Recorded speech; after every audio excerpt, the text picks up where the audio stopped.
Hello everyone, सर्वांना शिवजयंतीच्या हार्दिक शुभेच्छा.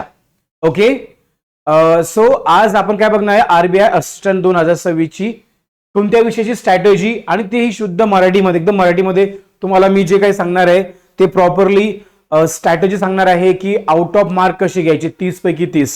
आता बघा काय, कुठल्याही युद्धाला जायच्या अगोदर तुम्हाला हे माहिती पाहिजे की तुमचा शत्रू किती स्ट्रॉंग आहे, बरोबर की नाही? की सर आम्ही युद्धाला जातोय आणि आम्हाला माहितीच नाही आमचा शत्रू किती स्ट्रॉंग आहे, किती वीक आहे. जर तुम्ही म्हणालात की सर आता तुम्ही अमेरिकेसोबत जर तुम्ही कुऱ्हाडीने किंवा कोयत्याने भाल्याने जर लढाई केली तर आपण जिंकणार आहे का? बट ऑब्विसली नाही जिंकणार आहे, नाही जिंकणार आहे. Okay, so what you up to date, तुम्हाला आज मी आरबीआय असिस्टंट इंग्लिश विषयामध्ये फक्त एवढी स्ट्रॅटेजी फॉलो करा आणि पैकीच्या पैकी मार्क्स मिळवा. आता बघा, तुम्हाला काय माहिती असणं गरजेचं आहे की सर आपला सिलेबस काय, कुठले कुठले टॉपिक फोकस करायचे, आपण पुढची नेक्स्ट 50 डेची स्ट्रॅटेजी अप्लाय करणार आहे. नेक्स्ट 50 डेची स्ट्रॅटेजी आपण अप्लाय करणार आहोत. ओके, सो आता बघा मी सांगणार तुम्हाला सिलेबस, आपला सिलेबस काय आहे तुम्ही समजून घ्या. काय आपला सिलेबस, कुठला कुठले आपले टॉपिक काय काय आहेत सगळं आपण समजून घेणार आहोत. ओके, आता बघा इंग्लिश ग्रामर मध्ये हे टोटल 22 टॉपिक्स आहेत. किती आहेत टोटल इंग्लिश विषयामध्ये? आयबीपीएसच्या पॅटर्नला टोटल 22 टॉपिक आहेत. पहिला कुठला आहे, सेंटेन्स इम्प्रुव्हमेंट. म्हणजे सेंटेन्स इम्प्रुव्हमेंट काय असणार आहे, एखादं सेंटेन्स दिलेलं असेल त्याच्यामध्ये चुकीचा काय म्हणतो आपण त्याला, प्रिपोजिशन, कंजंक्शन, ऍडवर्ब, ऍडजेक्टिव्ह किंवा एखादी कॉन्सेप्ट चुकीची वापरलेली असेल. ओके, सेंटेन्स इम्प्रुव्हमेंटचे 1 ते 2 प्रश्न येतात, 1 ते 2 असतात. म्हणजे हे टॉपिकचं वेटेज आहे. पुढे काय, मिसस्पेल्ड वर्ड आहे, म्हणजे चुकीची स्पेलिंग दिलेली असते. फॉर एक्झाम्पल व्होकॅब्युलरीची, आता आपण म्हणतो व्होकॅब VACA असतं ना, ते यू लावणार आणि व्होकॅब्युलरी करणार. चुकीची स्पेलिंग असते, चुकीची स्पेलिंग असते, चुकीची स्पेलिंग असते.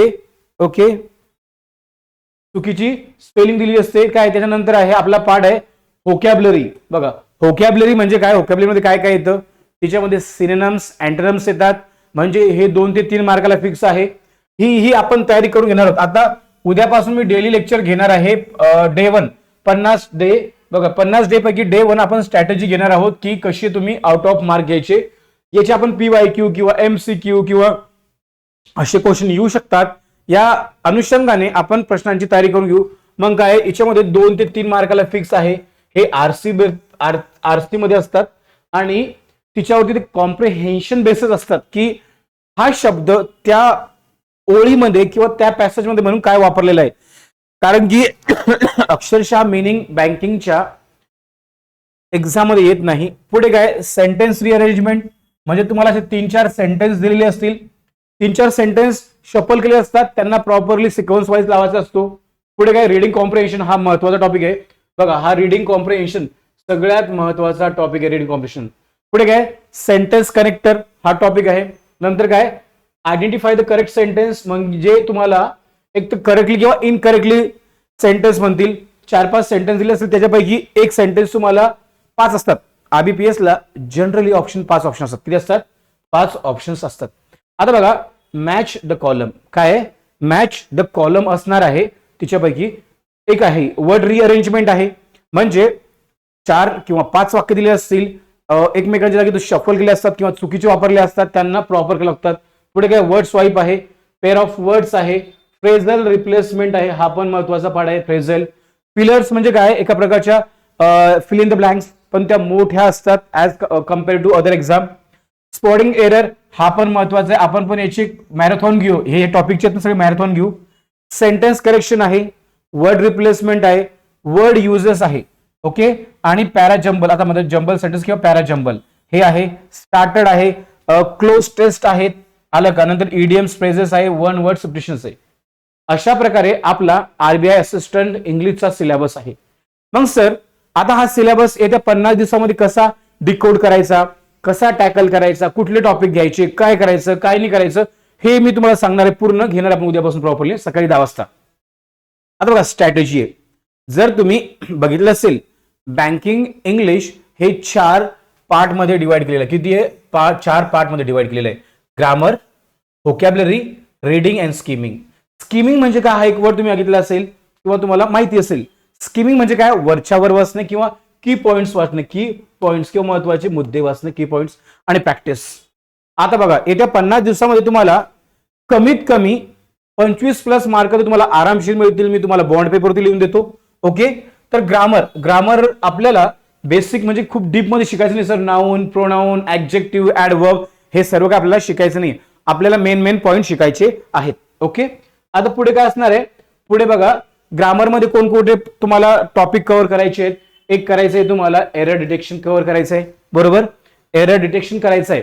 एरर्स कशावरती बेसिस असतात, मग एररचे कधी प्रिपोजिशन चुकीचा वापरला जातो, since, for, besides, between, among हे 2 वर्ड्स वगैरे असतात.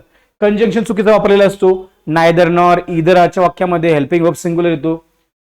आर्टिकल आहे, आर्टिकल चुकीचा वापरला जातो. नंतर काय वर्ब चुकीचा वापरला जातो किंवा टेन्स मध्ये वर्ब चुकीचे असतात किंवा टेन्स चुकीचा वापरला जातो. पुढे बघा काय कंडिशनल सेंटेन्सेस आहेत, नाऊन आहेत, आलं का, प्रोनाऊन आहेत. बघा प्रोनाऊन आहेत त्याची पण चुकीचा यूज होतो. वर्ब्स मध्ये मॉडल वर्ब्स आहेत आणि ऍडव्हान्स वर्ब्स आहेत. ऐकलं का, वर्ब्स म्हणजे काय आहेत बघा, एक स्लोली, तुम्हाला माहिती एक फास्ट ऍडवर्ब आहे किंवा ऍक्च्युली बघा एक फास्ट आहे ना, हा ऍडवर्ब पण आहे आणि ऍडजेक्टिव्ह पण आहे. पण याला कधीच एलवाय लागत नाही ग्रॅमॅटिकली. आपण फास्टली चुकीचा वापरतात. ओके. नंतर ऍक्टिव्हाइज, पॅसिव्हाइज हे टॉपिक्स आहेत. नेरेशन आहे आणि क्वेश्चन टॅग आहे. आणि फक्त एरर डिटेक्शन साठी तुम्हाला एवढे टॉपिक, जर एरर तुम्हाला आउट ऑफ घ्यायचे, जर तुम्हाला एरर मध्ये इंग्लिश ग्रामर मध्ये जर तुम्हाला आणि बँकिंग मध्ये एरर 1 2 3 4 5 6 7 8 9 10 11 12 13 14 हार्डली एका तासाची लेक्चर्स आहेत तुमचे, म्हणजे पुढचे 5 ते 6 मार्क कव्हर होऊन जातील. आणि तुम्हाला 100 ग्रामर रूल्स कव्हर करायचे आहेत, ते आपण करून घेणार आहे. 100 गोल्डन ग्रामर रूल्स.